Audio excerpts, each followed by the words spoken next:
You're watching NASA TV.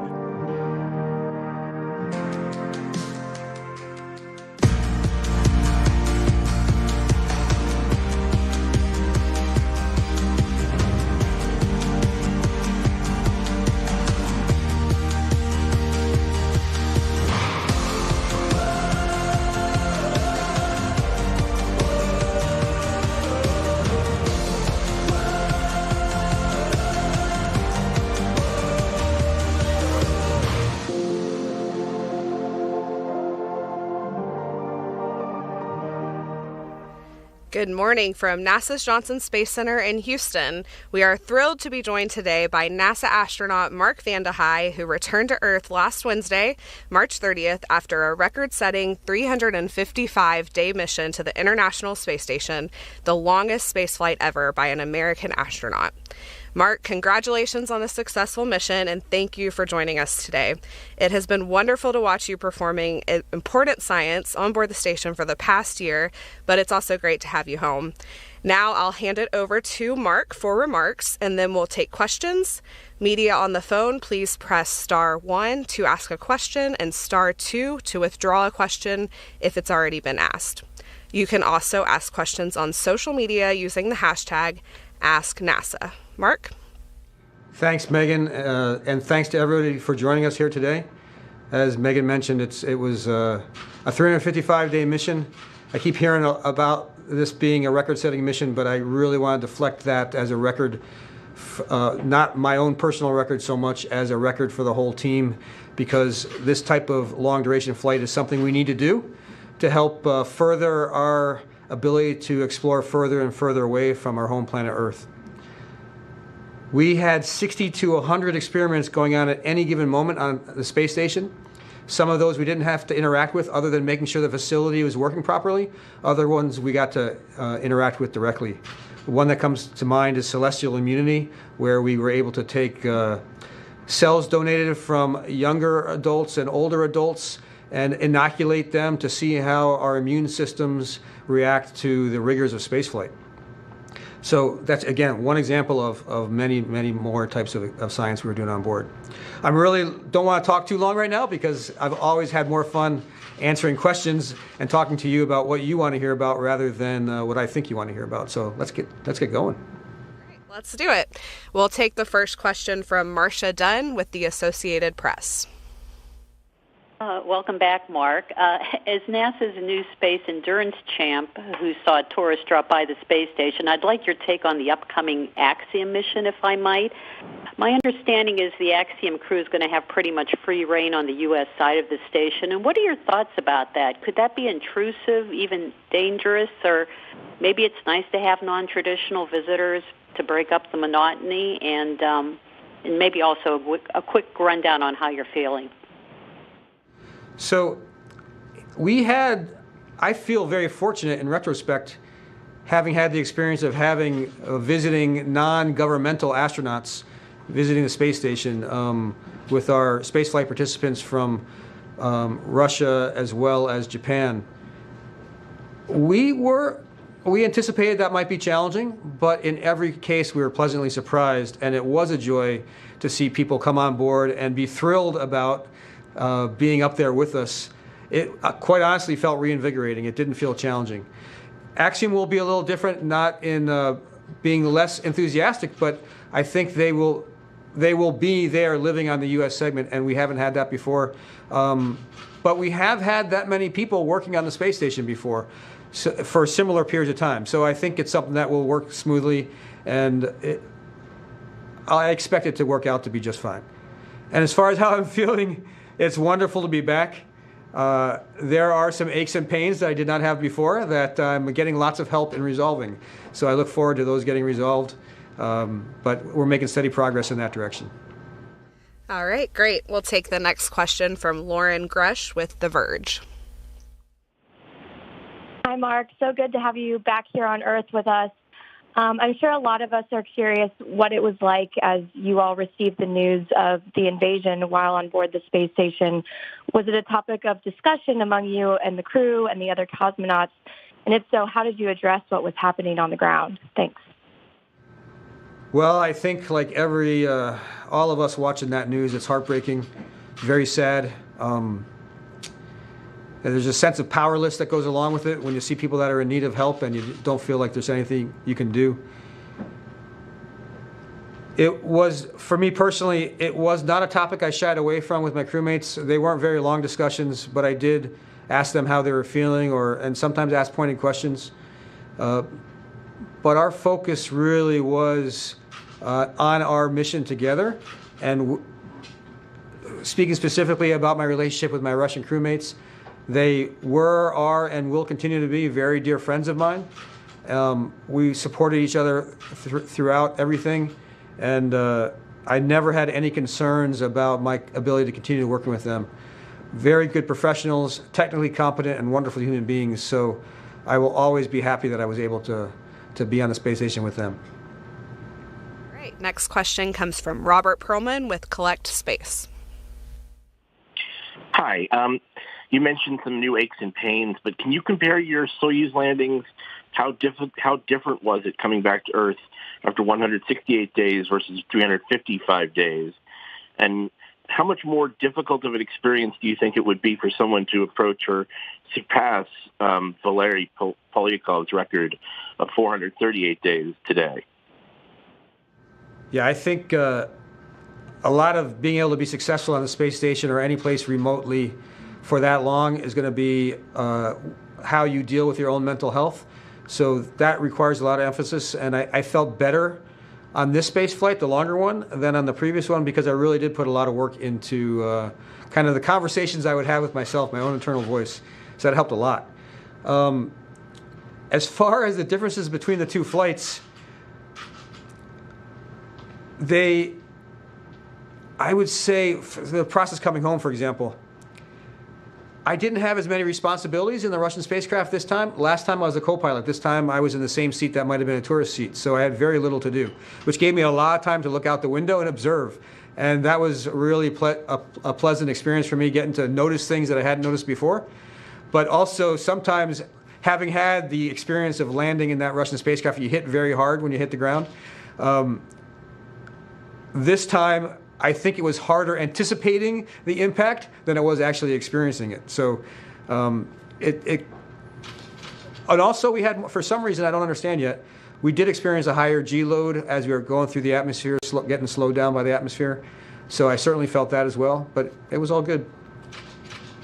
All right, next question comes from David Curley with Discovery Channel. Welcome home. I want to go back to your crewmates and the discussion of the invasion. Not so much them, but I know you get news reports, and boy, we were all talking about it down here with what was going on between Scott Kelly and the man who runs Roscosmos. Did any of that filter up to you? And can you tell us what you saw outside looking down on the reentry that was interesting on the second reentry? Thanks. Sure. Yeah, certainly I heard about that that Twitter back and forth between Scott Kelly and Rogozin. I never took any of, I just didn't spend a lot of emotional energy paying attention to it. I heard about it, I kind of laughed it off and moved on. The re-entry, interesting things about re-entry, kind of out of my peripheral vision, you see a lot of sparks as the spacecraft heats up and parts of the spacecraft ablate away. That's one of the ways the spacecraft is designed, to get rid of all that energy, and so we don't experience the heat inside. This time, though, being able to focus outside, it looked like pretty big chunks of melted material going by, which I thought was pretty amazing. The other thing that really got my attention, looking completely out the window, was I hadn't realized before how much the spacecraft oscillates back and forth. So as I was seeing this beautiful view of the Earth, it looked like the Earth was swinging back and forth past the window. And I realized that if I kept looking out the window all the time, I was going to start feeling a little nauseous. So I looked inside and started focusing on the displays, and it made everything seem very, very stable, because nothing in the spacecraft was oscillating back and forth. All right, let's go to Nicholas Notario with ABC 13.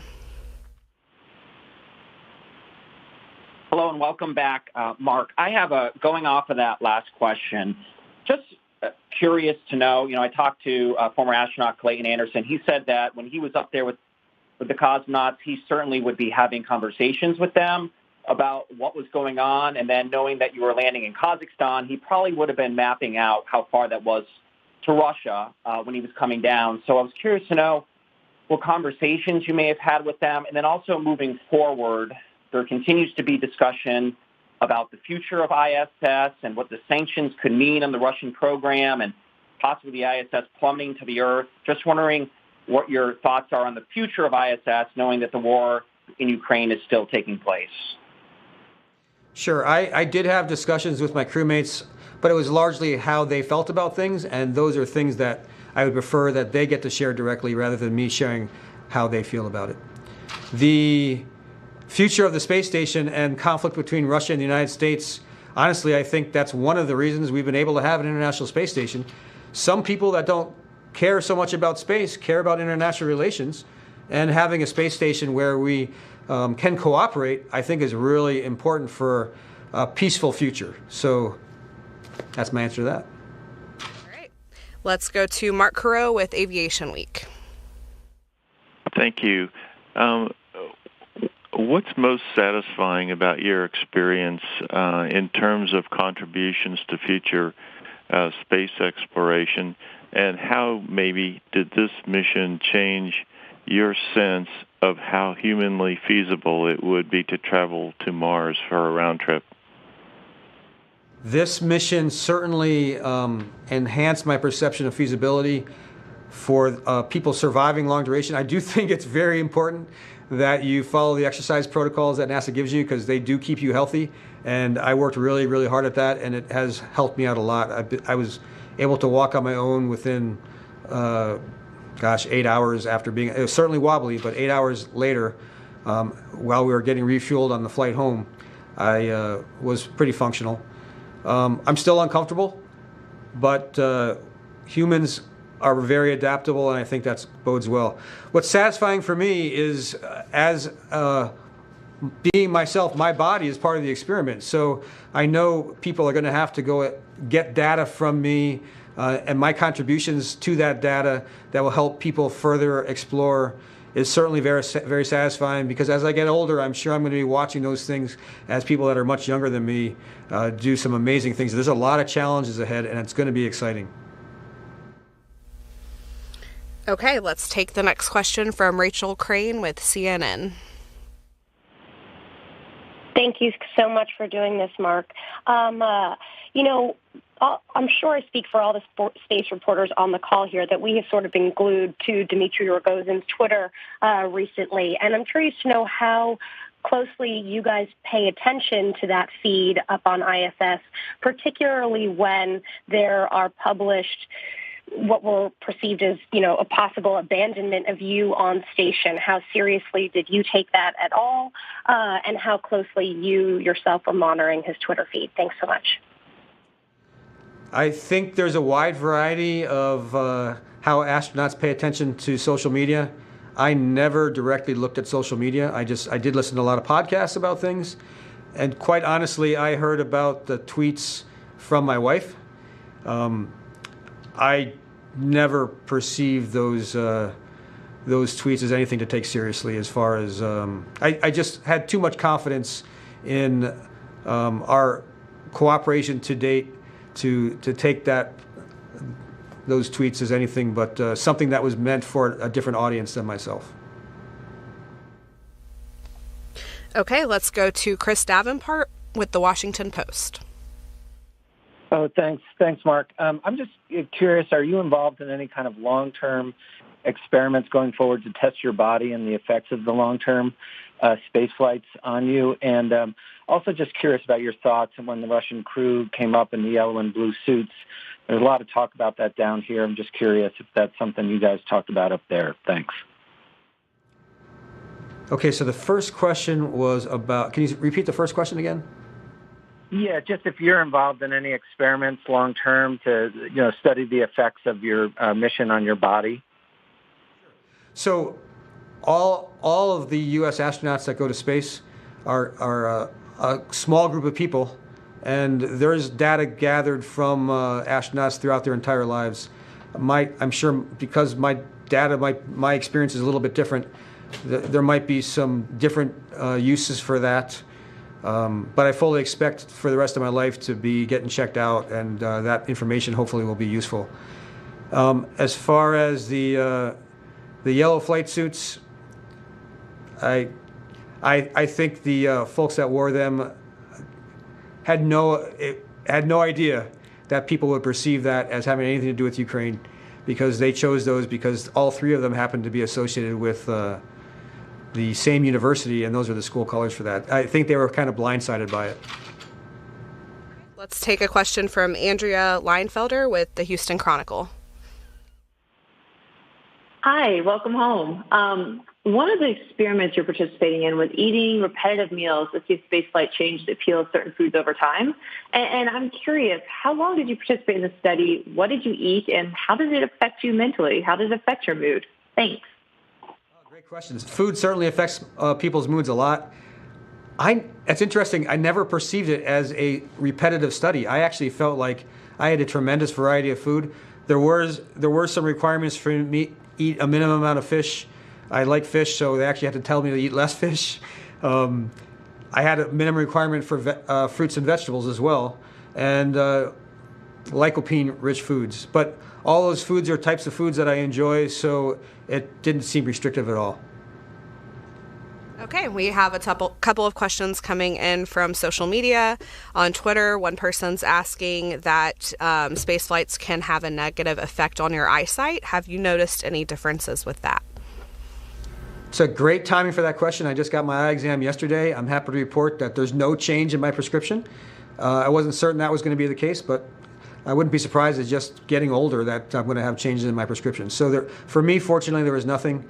And I think my understanding is if even the changes people might have experienced, those have been able to be recovered from so far. We are paying very close attention because there is a risk of that.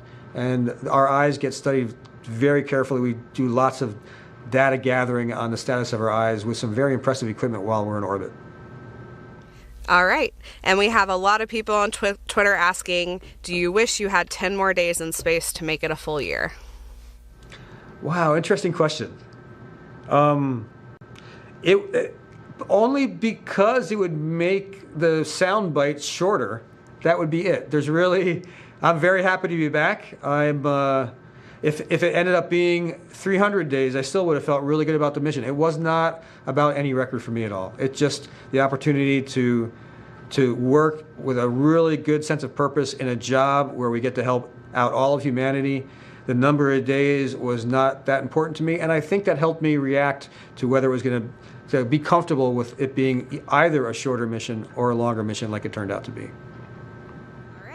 Another question from Twitter, what will the next few months look like for you? What will your rehab be like? I've got a couple hours of rehab every day, including weekends, with some very good folks. I've been really appreciative of the fact that they're putting my recovery under such scrutiny. So that's good. Certainly there's a lot of science data to be gathered as well as I'm back here on the ground, so I'm continuing to provide samples and respond to surveys, for example. And other than that, I really haven't looked past the next couple of weeks, quite honestly. I typically am busy enough in one day that staying focused on that has been plenty. All right. Jennifer on Facebook asks, what is the biggest adjustment, physically or emotionally, when you first got to the space station and then also when you got home? So the emotion I had when I first got to the space station was that it was shockingly familiar, being my second flight. The space station, space station living is so different from being on Earth that once you're on Earth, it's really hard to connect with your experience on the space station. So when I got back there, it felt like I was getting this amazing opportunity to relive childhood memories, something that seemed so distant, but it was there and vivid in all the details. So that was a really interesting emotional experience. And then coming back to Earth, it's shocked me over the last couple of days because in anticipation of returning to Earth after being away for so long, I really thought that I was going to carry forward with me this unique perspective of appreciation for all things novel about being on the planet. But I'm adapting so quickly, it's becoming, I'm a little disappointed with how normal it feels. I kind of want it to seem more strange being back, but I'm shocked at how quickly it's becoming normal. All right. Well, we'll take a couple of more questions from the phone. Nick Notario with ABC 13. Hey, Mark, question. How do you want your record-setting mission to be remembered? Do you want it to be remembered for showing how despite what was going on Earth with the conflict, that cooperation can still exist in space, or do you want it to be remembered for contributions for what could come with deep space exploration? And then a second question, now that you're back in Houston, which is known for its amazing food, what was the first thing you did or ate once you came back to the Houston area? Okay, so the first question, I want this 355 days to be remembered as the record that got broken. So I'm really looking forward to the next person doing something longer and us getting further and further away and exploring more. So I want this to be remembered as a stepping stone. As far as food, on the NASA aircraft that brought us back from Kazakhstan, one of my flight doctors had the makings of guacamole. And I had made it known that I really enjoy and looking forward to some good avocados. And maybe it's the fact that I hadn't had guacamole for 355 days, but that guacamole was amazing. It was really good. That's great. All right, the next one from Robert Perlman with Collect Space.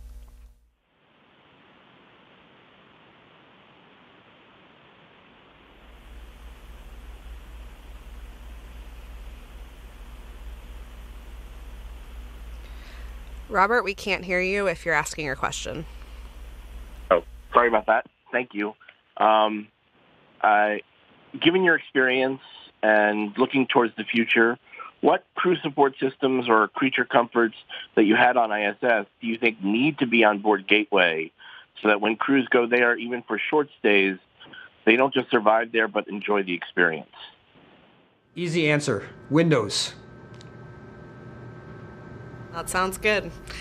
All right, next question from Marcia Smith with spacepolicyonline.com. Thanks so much. And my question is along those same lines.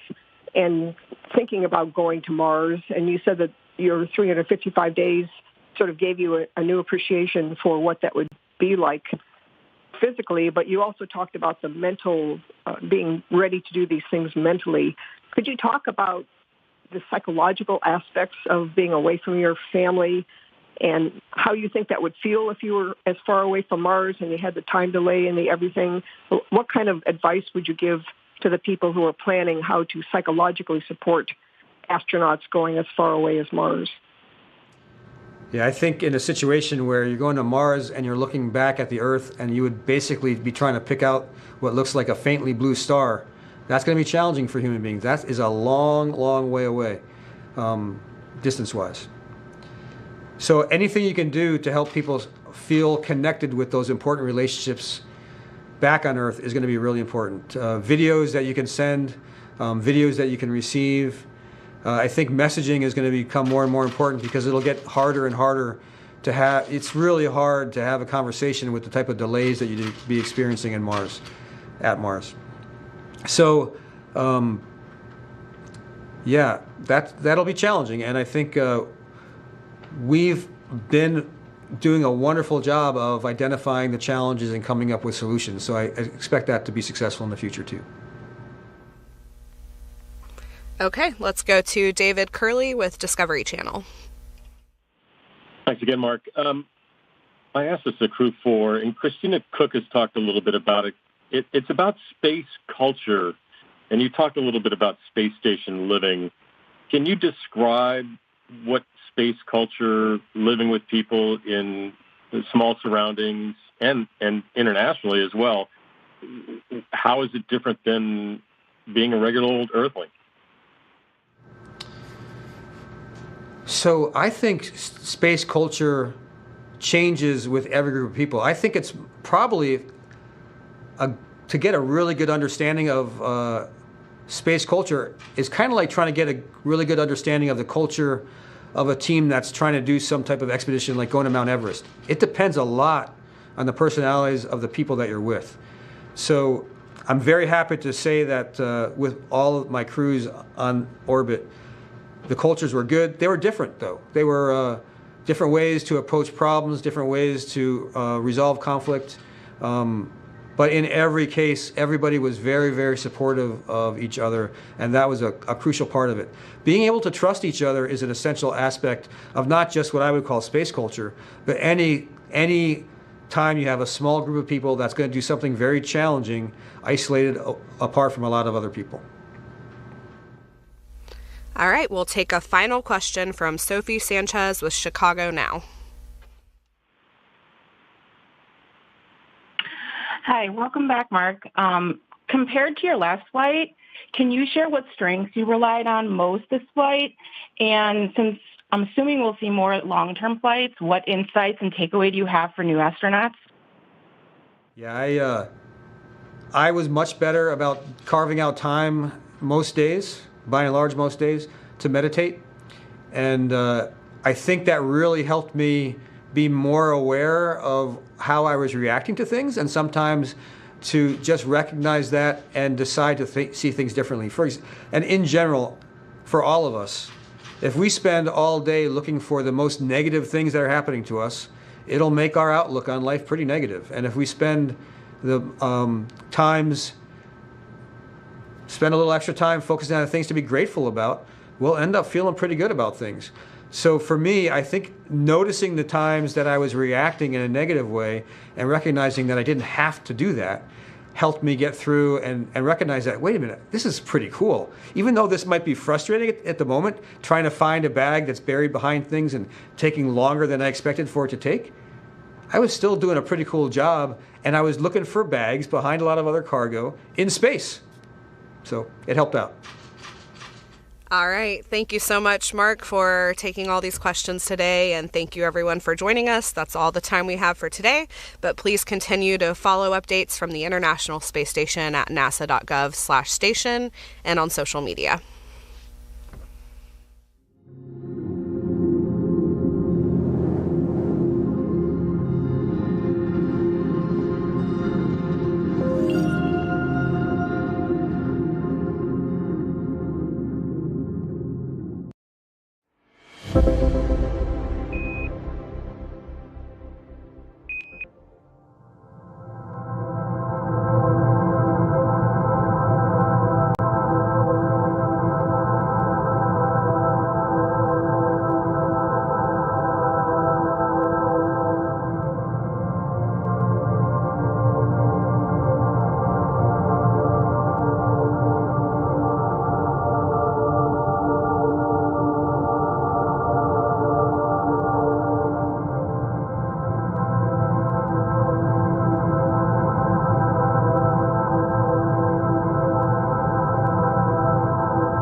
right hand a hammer.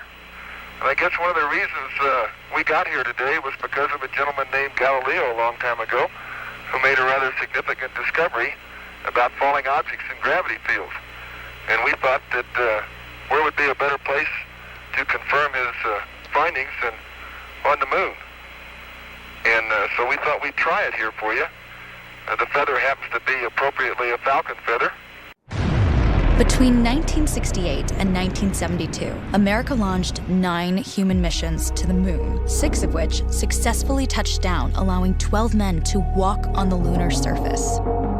NASA's next chapter of lunar exploration, called Artemis,